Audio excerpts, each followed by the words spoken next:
I'm here today with Carl McColman. Carl is a contemplative writer, speaker, teacher, soul friend, and storyteller. He's the author of numerous books, including The Big Book of Christian Mysticism, Answering the Contemplative Call, an Invitation to Celtic Wisdom, and Unteachable Lessons. His latest book, Eternal Heart, is actually releasing today. Several of Carl's books have won awards of recognition, notably Befriending Silence, which won the 2015 Georgia Author of the Year Award in the field of inspirational and religious writing. His work has been warmly endorsed by many leading voices in the field of Christian spirituality, such as best-selling author Brian McLaren, who said, "If you don't know about Carl McColman and his work, you should." Also, Carl co-hosts the Encountering Silence podcast with filmmaker Cassidy Hall and theologian Kevin Johnson. So, Carl, it's really wonderful to have you here today to speak about your new book. Well, thanks, Brian. It's good to be here. So maybe before we get into that, you could tell us a little bit more about your background than what I briefly touched on. Well, it's a long and checkered history, but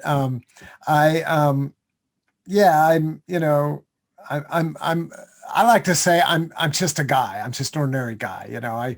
I worked for 20 years in retail book selling, believe it or not. That's kind of my professional background. And then I went into, I worked for a distributor for a number of years. And then back into the retail operation. My last stint was actually at a monastery bookstore. The monastery that I eventually became a life professed lay associate of. So for about 8 years, I was involved in helping them run that shop. But the spiritual life has always been just an avocational interest of mine, which over the years kind of just developed into a ministry, a vocation as well. When I was a teenager, this is something I talk about in a previous book, a book called Unteachable Lessons. When I was a teenager, I had, for lack of a better word, kind of a numinous or a spiritual or a mystical experience of the presence of God that really kind of set the course for a lifelong journey of seeking and of learning and of prayer and meditation and contemplation. Really trying to make sense of that moment in my adolescence and what it meant and what claim it had on me and how it could shape my life. I grew up in mainline Protestant church, an evangelical Lutheran church. So that's kind of my spiritual DNA. But as an adult, I was a wanderer. I became an Episcopalian for a season. From there, I went into alternative spirituality. I explored goddess spirituality, neo-paganism, that kind of thing. But I guess my original kind of foray into, for lack of a better term, Christian mysticism stayed with me even during kind of my alternative years. And when I realized that kind of the alternative spiritual world wasn't really where I felt was my home, the monastic world just was calling to me. Now, I was a married man, so becoming a monk wasn't really on the table.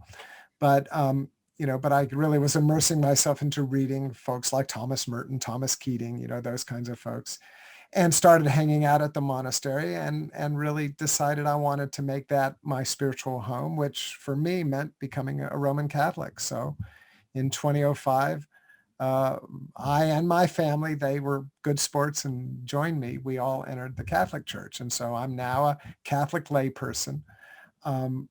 And, moving into kind of like full-time spiritual work really was almost accidental. I mentioned I worked in the bookstore at the monastery and was writing and mentioned to one of the monks, the monk who was in charge of the retreat house. I said, why don't you have a retreat for writers? And he said, oh, that's a great idea. Do you want to do it? And, and he and I did it together. He actually was published as well. So we put on this retreat and it was a wonderful experience. I enjoyed it. We got great feedback from the retreatants. So the monk said, do you want to do another one? And so, this was when I was writing my book on Christian mysticism. So I said, sure. And so we did a retreat on the mystics. And at that retreat, there was a person from a Presbyterian seminary, and she invited me to come and do a program at the seminary. So, it's just kind of like, word of mouth, one thing after another. Suddenly I found that I was working 7 days a week, and that wasn't good for my health or my sanity. So I let go of the day job. I kind of completed my career as a bookseller and have just been doing this work ever since. And so, of course, it's a combination of writing, of blogging. You mentioned a podcast, which I've been co-hosting for the last few years. Spiritual direction is part of the mix as well. So it's kind of, it's hard to put it into a snappy job title, but it's just been a tremendous grace. And I love writing. I've loved writing ever since I was in junior high school. So I just consider it a tremendous privilege that I'm able to keep doing that. Well, that's very cool. I mean, I'm really glad that you're able to do all these different things. It's wonderful. Which publishing houses have you published with across, those years? Well, mostly indie houses. I, during my kind of alternative spirituality period, I did some books with a publisher called New Page, which is now part of Red Wheel Weiser. I did a book with Thorson's Element, which is part of HarperCollins UK. Like I say, a couple of small indie presses, some of which don't even exist anymore. And it's really been working with editors. So I've followed a couple of editors even when they've moved. And so the two editors that have been the most kind of impactful on my career, and really I see them both as mentors. One is Greg Brandenburg. I first did a book, it's called Embracing Jesus and the Goddess. It's out of print now, but a book that really spoke to my kind of dual interest in, kind of mainstream Christian spirituality, but also alternative spirituality. And he was with an indie press up in Massachusetts called, I think, Rockport or Fair Winds. I don't even know if they still exist. The book is long since out of print. And then I followed Greg to Thorson's. We did a book of Celtic meditations there. And then I followed him to Hampton Roads, which is now part of Red Wheel Weiser. And I ended up, I've done 5 books for Hampton Roads. The most successful of which is my big book of Christian mysticism. So, so a number of books there. And then, just a few other, publishers along the way. But this leads to the other editor that has just been very impactful in my career, and that is Lil Copan. And Lil actually approached me. I wrote a post on my blog about being a lay associate of the Trappists. Lil read that. She sent me an email. She said, hey, you want to turn this into a book? And that became Befriending Silence, which was done with Ave Maria. And then at a later date, Lil was with Erdman's, and Erdman's picked up my book on teachable lessons. And from there, Lil went to 1517 Broadleaf Books. So Broadleaf is my new home, and Eternal Heart is with them. And, so far I'm really thrilled with them. So I hope this will be a long relationship. That's very cool. I mean, everyone's publishing journey is just so different and so interesting. So, I always have to ask folks, to tell a little bit about their saga, because so much of it is incredibly unpredictable. Well, I remember, before I published, and looking at authors that I liked, whether, more contemporary authors like Richard Rohr, or even historical authors like C.S. Lewis or Evelyn Underhill, and note, Thomas Merton, and noticing, all these authors are with all these different publishers. And I thought, why didn't they just pick one publisher and stick with them?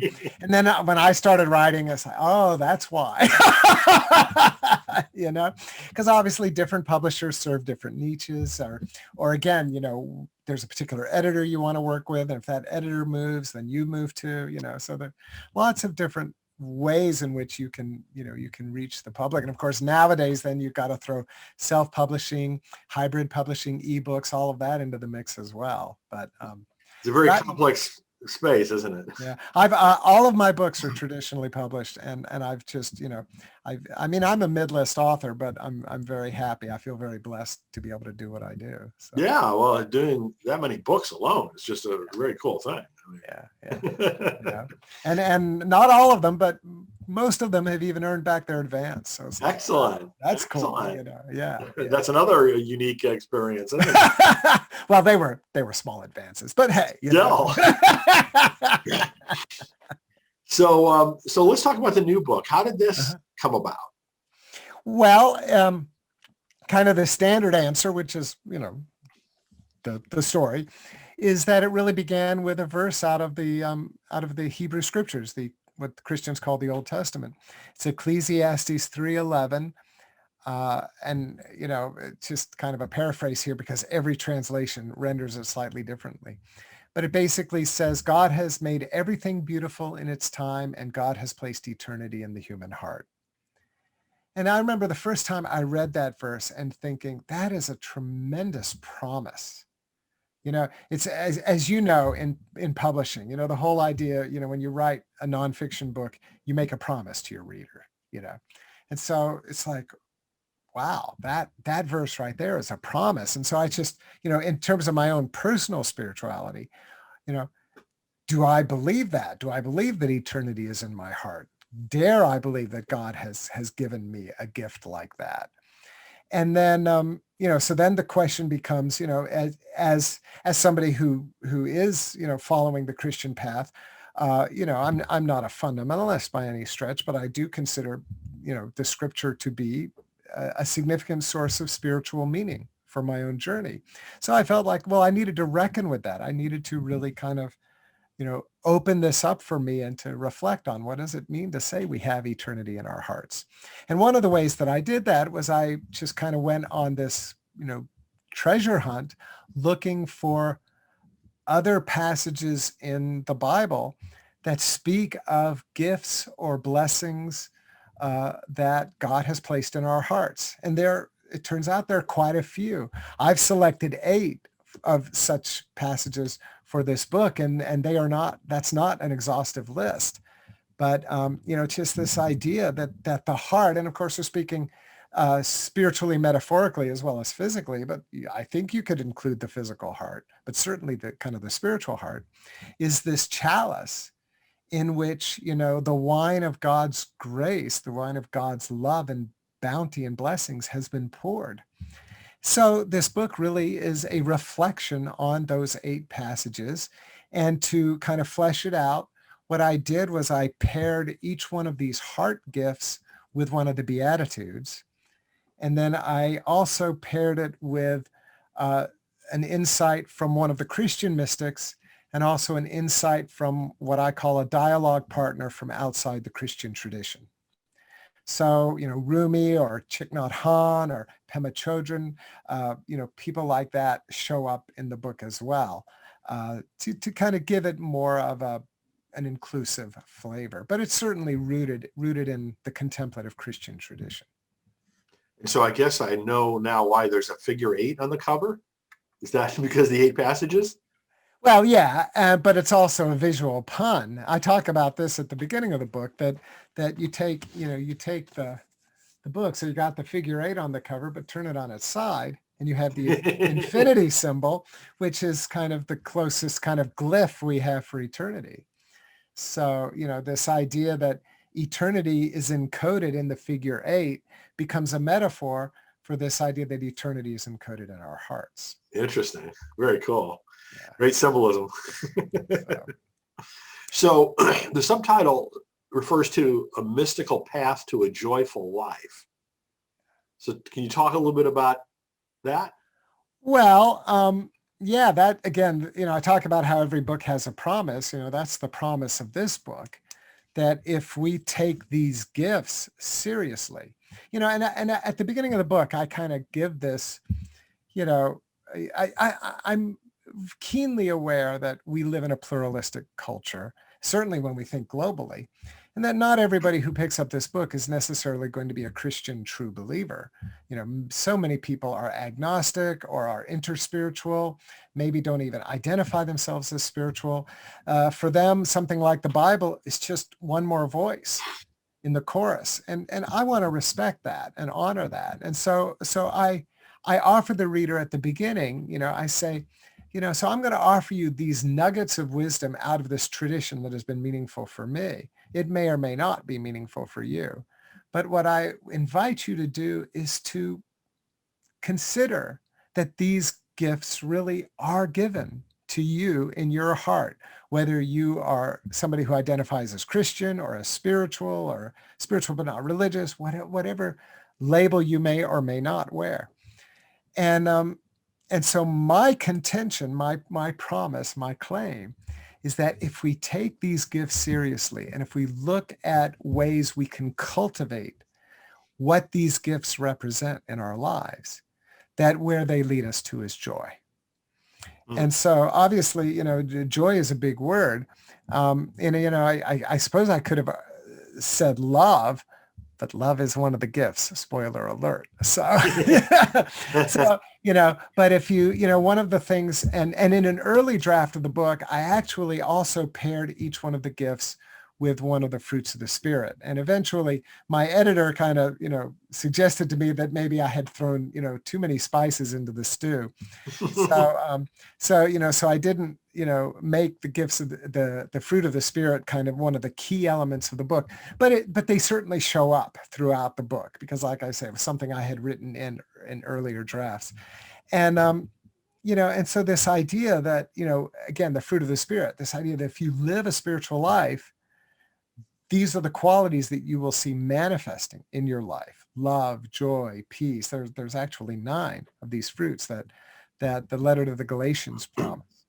And so joy, of course, is second in line. So it's kind of pride in place behind love. And love, according to the contemplative tradition, God is love, which, I think you can turn that around and say love is God. Love is the manifestation of God. God is love with a capital L. So, so love is the supreme gift that is given because God gives God's self to us. And then, you receive that gift. What is the byproduct? Where does it take us? The first stop on that train is joy. But I say the first stop because I also acknowledge that for many of us, joy is something that may seem far off, or our lives may seem bereft of joy. We may be in a season of suffering or a season of mourning. Our lives may be out of control for many, many reasons. For many people, joy seems elusive. So even though I think joy is an accessible gift, it's not always an available gift. And so this brings us back to these 8 gifts, some of which I think may be more immediately accessible for most people. And my contention is that if you take them seriously, and of course I offer exercises, every chapter finishes with kind of this, heart exercise. And I suggest, you take this practice on, that my promise to you is that it will help you to cultivate joy. It will help you to move toward joy. And so it'll be interesting to see 6 months from now, if people who read the book, if they report that that's their experience. Sure. So certainly, you mentioned that you've got these, what you call heart practices at the end of each chapter. Can you talk a little bit about what they're intended for?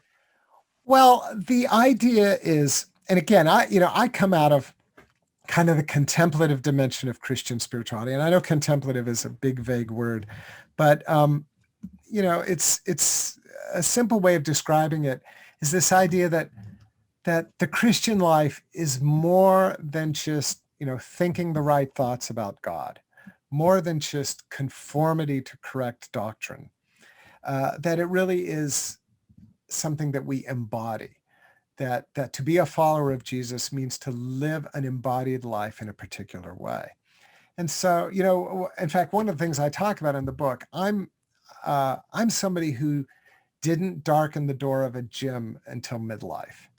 And, it was only about 6 or 7 years ago that I really began going to a gym on a regular basis. And I was 50 pounds overweight.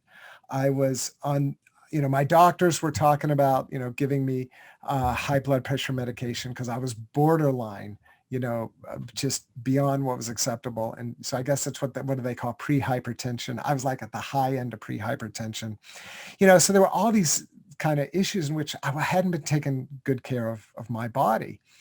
And so, finally, several friends kind of just said to me, why don't you join the gym? Go to LA Fitness, give it a shot.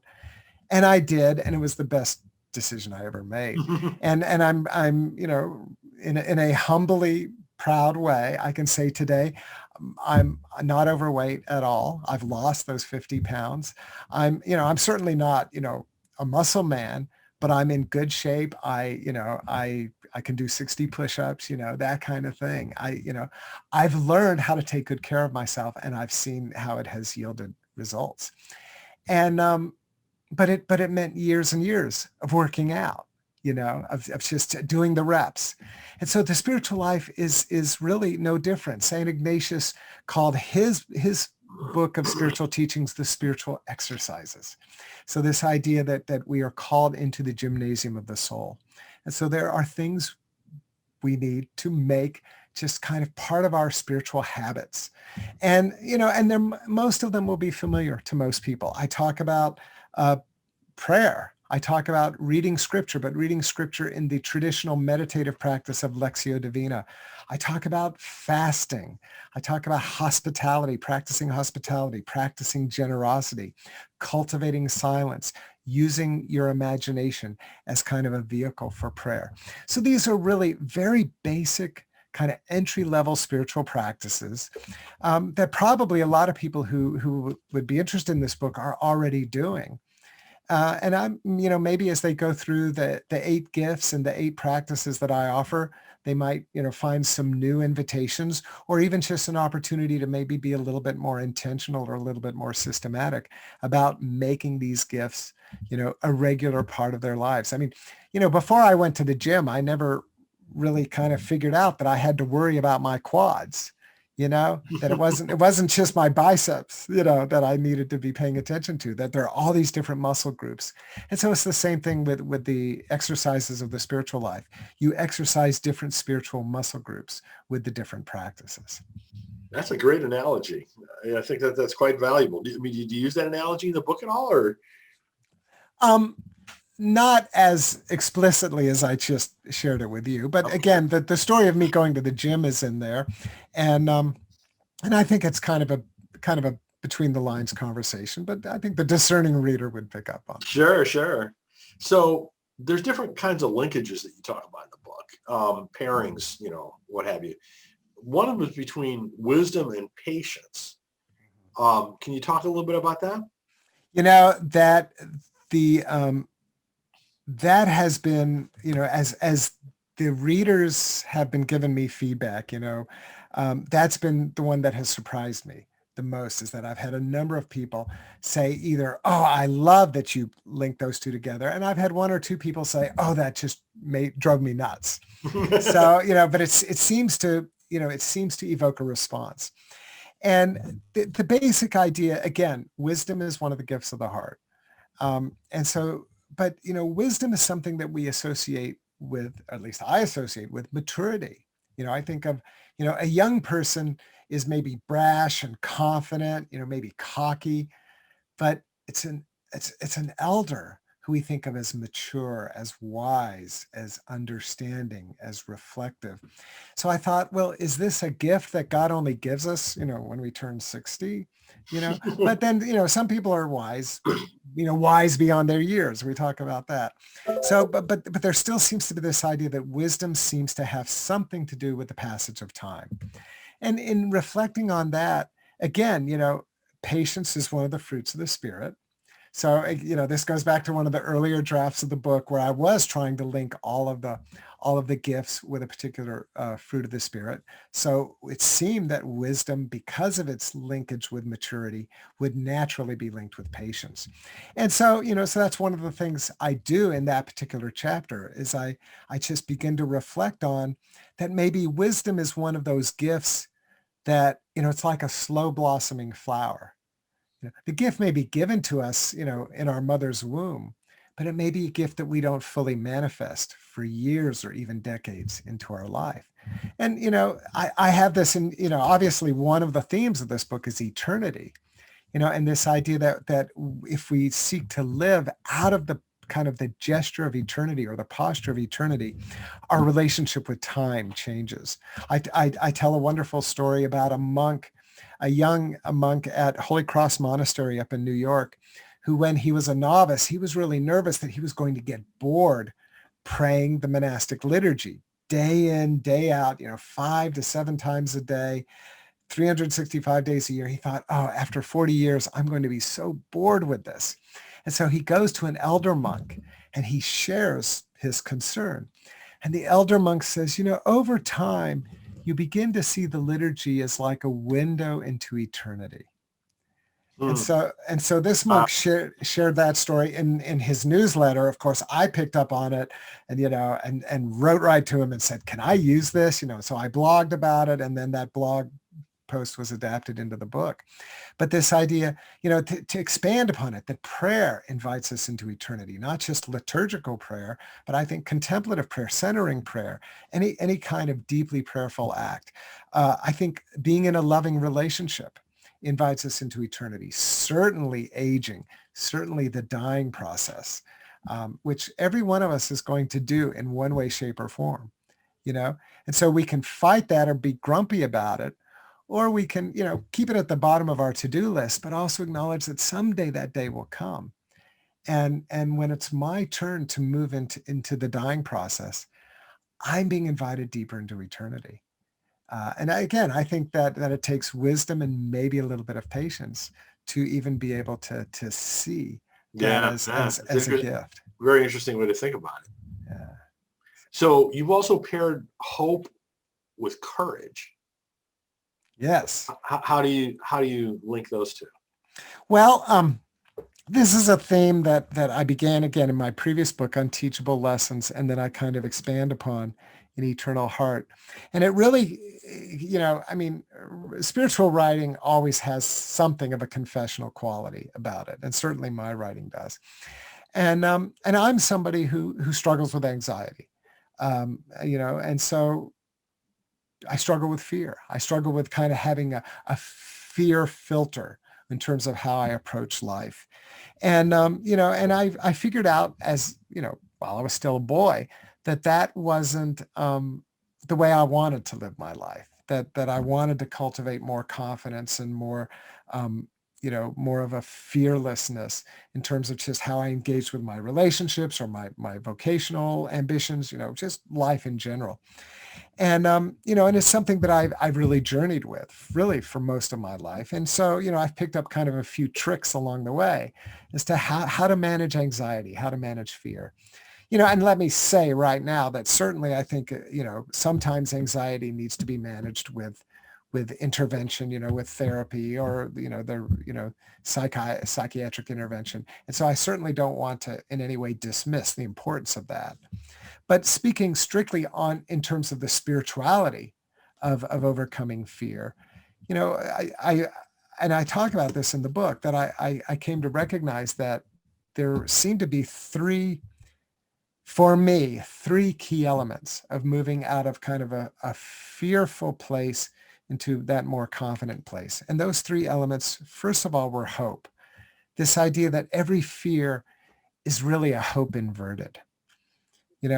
If I'm afraid of, you can be afraid of almost anything. Let's just say, I'm afraid of, that my wife will leave me, which I'm not afraid of that, but let's say I were. The hope there is the hope that we have a long, healthy, and happy marriage. Well, if I approach it from hope, I'm empowered to make choices. What can I do to contribute to our marriage being long, healthy, and happy? How can I be a better husband? How can I be a more caring partner? Those kinds of things. So hope empowers us, whereas fear disempowers us. Fear is more passive. Oh, I hope my wife doesn't leave me. That, makes me the victim here. She's found some cuter guy and off she goes, So hope certainly seemed to be a piece of it, but it doesn't make, my fears just magically disappear. So I realized, okay, well, what else? Well, okay, hope still seemed to put the onus on me. It's like I had to manage my fear. I had to manage my anxiety. Again, speaking out of a faith perspective, there's this idea that, isn't the key to overcoming anxiety or fear having a stronger relationship with the divine, a stronger relationship with God, for lack of a better word?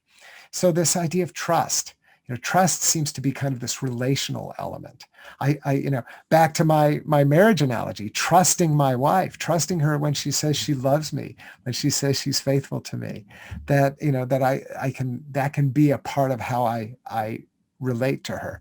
But then the most foundational relationship of all, our relationship with the divine, with God. Do I trust God? Do I relate to God out of a place of trust or out of a place of fear? And I know a lot of people will say, oh, the fear of the Lord is the beginning of wisdom. But my response to that is perfect love casts out fear. So, fear may be the beginning of wisdom, but it's not the end of wisdom. And so, so I do think to have a mature relationship with God, that relationship needs to be at least be committed to cultivating a sense of trusting God, a sense of just radically saying yes to how God is in our lives and directs our lives and guides us on our destiny. So then what is the final piece of the puzzle? And that's courage. And, and of course, courage brings us right back to the heart. And this idea, that out of hope and out of trust, we are called to make choices. We are called to make commitments. We are called to show up for our life. If I don't want to live out of fear, then the alternative is to live out of courage. And courage doesn't mean fearlessness. I think sometimes a courageous person may be scared to death, but they take that step. That's the key. They take the step. They say yes. They make the choices that are intended to cultivate the present and the future that they seek or that they believe is being offered to them out of their relationship with the divine. So that's how I see those pieces of the puzzle fitting together. Very cool. And, yeah. I love the way you think, and the way you tie these different things together. It's will make for some great reading once I get a hold of the book. All right. So obviously we're kind of at the late stages of the pandemic, as this book is being released, which probably means that you wrote some or, a lot of it during the pandemic times. How did that affect your process and your content? Well, I delivered the manuscript on time, which for me is kind of unusual. I'm sure my editor was thrilled. It's nothing like a lockdown to give you time to write.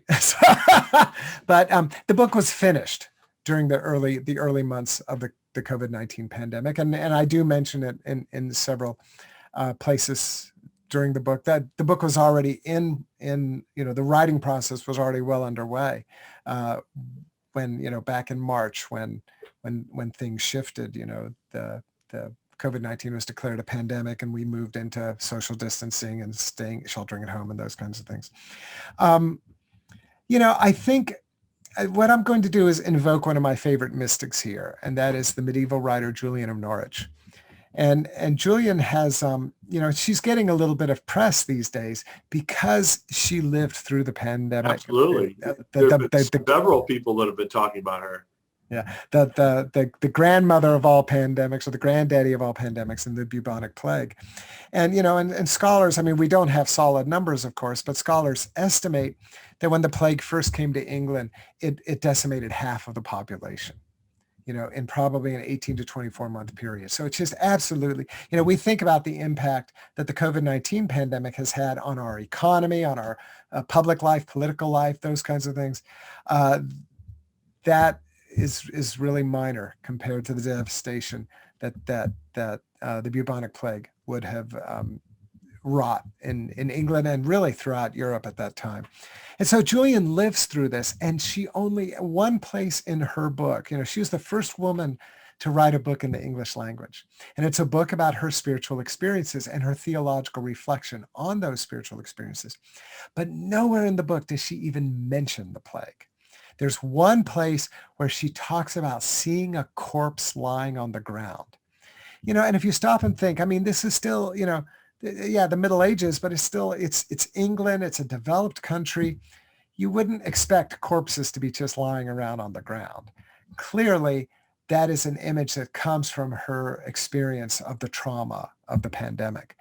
And when people literally, bubonic plague from infection to death was usually 2 to 5 days. Wow. Yeah. So, and 2 to 5 horrible horrible days, deeply painful, horrific vomiting, blotches on all over your body. I mean, just a horrible way to go. And so, so clearly Julian saw bodies lying on the ground. And so, so that's the only image in her entire book where she even hints to the fact that this is what she had lived through.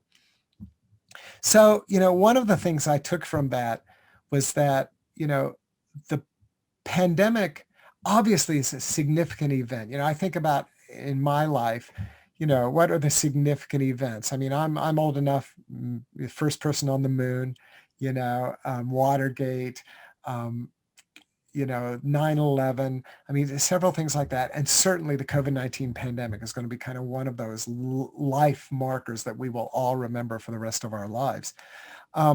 But, Julian reminded me that it's that there's more to life than just surviving a pandemic.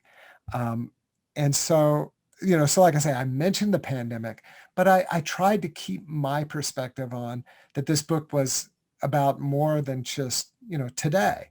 One of the challenges of writing a book, getting back to the craft of writing, is obviously you want to write a book that is meaningful for when it's published, or else nobody's going to buy it.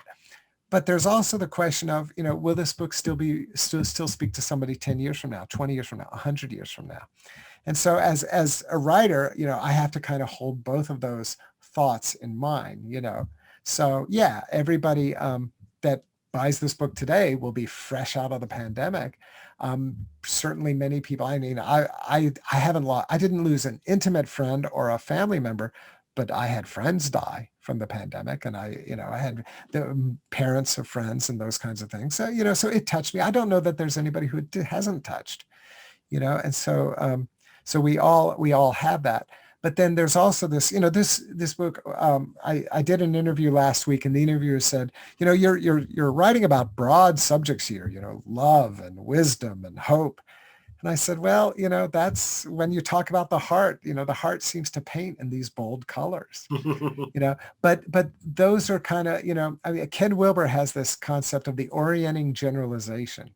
And so in many ways, that's what this book is. It's a book about the orienting generalization to the spiritual life. And hopefully my contention would be that if we take these gifts seriously, then we are equipped to meet whatever life throws at us, whether it's, happy times or challenging times or a pandemic or, political unrest or, the challenges we saw last summer as we tried, once again to become a little bit more authentic about dealing with the racist heritage of our country, and how do we dismantle, systems of privilege. Obviously that, I have a friend, Loretta Coleman Brown, who talks about the pandemics. And I think that's really important, that the pandemic of racism didn't just start last year, last year because of the murder of George Floyd and Breonna Taylor and a few other people. We paid more attention to that pandemic, but that pandemic has been with us, hundreds of years now. So, so there's a lot of work that still needs to be done, so I guess that's my hope, is that this is a book that obviously was forged during the COVID-19 pandemic, and hopefully that informed it.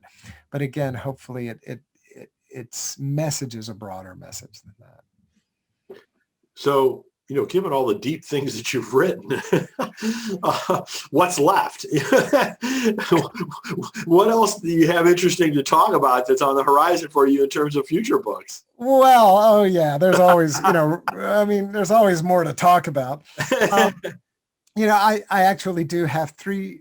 Well, two of them are on my editor's desk, but then a third project that I'm developing, and the first one is I've really, again, my passion is the mystical tradition within Christianity, which is, it's church history. It's looking at these amazing figures, whether, like Julian of Norwich from 600 years ago or Thomas Merton from 50 years ago. But these figures who we identify as having had extraordinary relationships with God and have extraordinary things to teach us. And so my content, I'm not a scholar. I'm not Bernard McGinn. I love the work of Bernard McGinn and other scholars like him. But, again, I'm a guy, I sold books for a living. So, my whole approach to this is, how do we take that wisdom and apply it to our lives? Here in the trenches, ordinary, I live in suburban Atlanta, I have a mortgage, a marriage, a family, it's just like everybody else. I'm worried about my retirement. How do we apply the wisdom of the mystics to just the ordinary stuff of life? So one of the questions that has really emerged for me as I've studied the mystics more, I've been more and more impressed about how they were all, at least the Christian mystics, and of course there are mystics in every sacred tradition, but my world is the Christian world. The mystics of the Christian tradition were all immersed in sacred scripture. And so the question has really come up for me. If we try to read scripture the way the mystics read scripture, will that impact how we read scripture? And I think it's a significant question. I love the work of, to take, for example, Marcus Borg or Amy Jill Levine, a number of authors from our time who have really helped lay people to read scripture in a new way, a more kind of scholarly way, informed by historical critical thinking and those kinds of things. And, and I think the mystics, obviously they're not, maybe Merton was informed by historical critical scholarship, but historically they were kind of pre that kind of scholarship. So in some ways they have a pre-modern approach, and we have to be critical about that. But the mystics really were geniuses of the religious imagination. And I think we have to maybe balance the solid, kind of scholarly, scientific knowledge of scripture with the wonder of the religious imagination, to really let the book continue to speak meaningfully to us here in the 21st century. So that's the first idea, a mystical approach to scripture. The second idea, a passion of mine, is the interfaith conversation. What happens when Christians and Buddhists get together, or Christians and Muslims, or Christians and Wiccans, and so, mention all the other great traditions. So, to really look at kind of a mystical approach to the interfaith dialogue, or interspiritual or interreligious dialogue. And then the third idea, and this is the one that I haven't even given to my editor yet, because it's still kind of cooking on my hard drive. But I've become very much interested in how some of the mystics kind of colored outside the lines when it came to gender. Think about Joan of Arc, who was a cross-dresser, or Saint Bernard of Clairvaux, whose writing is, deeply, and I use this in kind of the most beautiful sense of the word, but deeply erotic. But it was erotic about him and Jesus. So, I hope this doesn't scandalize anybody, but the truth is the truth. It's homoerotic. Wow. And I'm not saying Bernard was necessarily gay, but obviously he writes about it in a sublimated way. But it's an interesting question for us today, because obviously we live in a time where the Christian community is grappling with how do we remain faithful to the message of Jesus, but also faithful to what we are learning about human sexuality and gender, that our ancestors, knowledge that our ancestors didn't have access to. And again, so I think some of the mystics, Julian of Norwich talks about Jesus as mother. That, there's a little bit of gender fluidity there. So, again, this is just an idea that I'm playing with. So if it turns into a book, it might be 5 years from now. But hey, stay tuned. What a fount of thought and writing. I mean, my goodness, you're already on your third book after the one that's being released today. Most of the time when I talk to authors, they're not that far along on whatever they're doing next. Well, it all depends on how well this one sells. So, friends out there in YouTube land, go buy a copy of Eternal Heart, so that keep an author in work, But yeah, I mean, obviously, and if those ideas don't turn into a book, they'll be on my blog, because those are just the ideas that I'm personally interested in. Sure. Again, sure. spiritual writing is confessional writing, So, I ask the question, how do we How do we make sense of the gendered sexuality conversation we're having today in a way that is affirming and honoring and inclusive, and also acknowledging that the stories that the Christian tradition has told up until the recent past were different stories? I feel that's a question that needs to be explored. It really is. And, You know? and I kind of try to, for a lot of different topics like this, use this 100 years test in my mind. Mm-hmm. I think about, okay, well, how did society view the whatever question is we're talking about 100 years ago? Yeah. Right. So the LGBT, in this case, right. But I mean, Mm-hmm. you can use the 100 years test around, civil rights, around women voting, around all kinds of, other The conditions environment. that we've all seen. Right. So you think about, okay, well, look at the difference between 100 years ago and now. And then ask yourself, okay, what about 100 years from now? Yeah. How are they going to look back at the way we think about these things today versus the way that they do 100 years from now, right? And so if you can probe, some of that forward thinking or speculation is, I guess, the only thing you can say about it at this point. But I mean, I think that's really rich ground. Well, and at the end of the day, a book is just a conversation in slow motion. There you go. Yeah.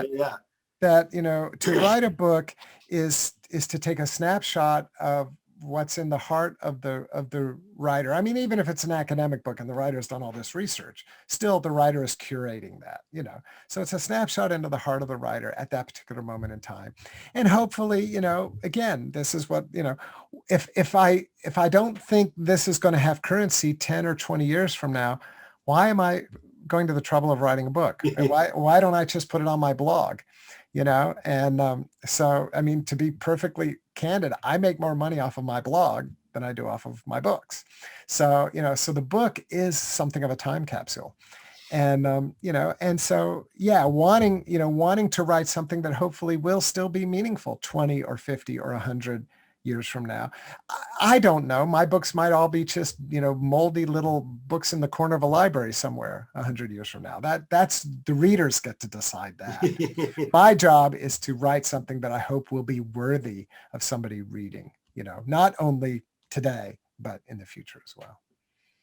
Well, Carl, it's really wonderful to learn all about, your thoughts and your wisdoms and your work. And I appreciate you spending some time and sharing all that with us. And I really hope that Eternal Heart does well. Can you hold it up again? Sure, absolutely. Right. So just coming out from Broadleaf Books on June 29th of 2021. So we'll look forward to that. And Carl, wish you the best. Well, thank you. It's been a delightful conversation. Thank you.